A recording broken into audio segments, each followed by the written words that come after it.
to this scene. They were able to stop this vehicle in this area. And they say that when they did that, there was a shootout that broke out. And as a result of that, those 5 suspects were killed.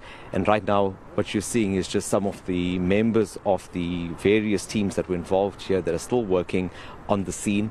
We're told that the Provincial Commissioner of the SAPS in KwaZulu-Natal, Lieutenant General Nhlanhla Mkhwanazi, will also be on the scene if he hasn't arrived yet.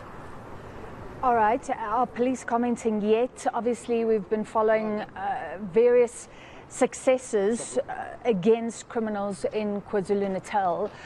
Do you believe they would say this is another example?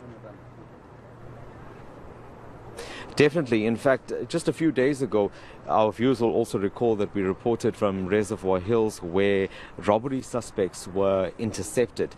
And as a result of that, when they cornered those suspects, there were 3 of them that were shot dead. In that particular instance, police say that they were on their way to commit a robbery, and they were then able to use the intelligence that they received to corner them.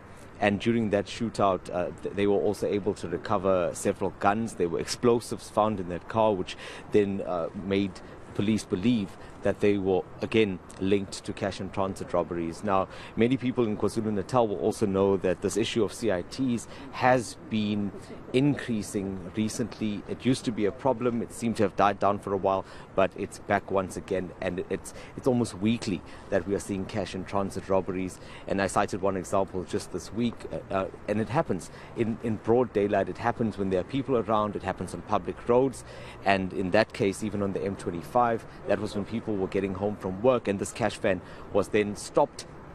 Traffic is stopped and explosives are attached to these vehicles, and they then blow them up. So it really has kept police busy trying to contain that.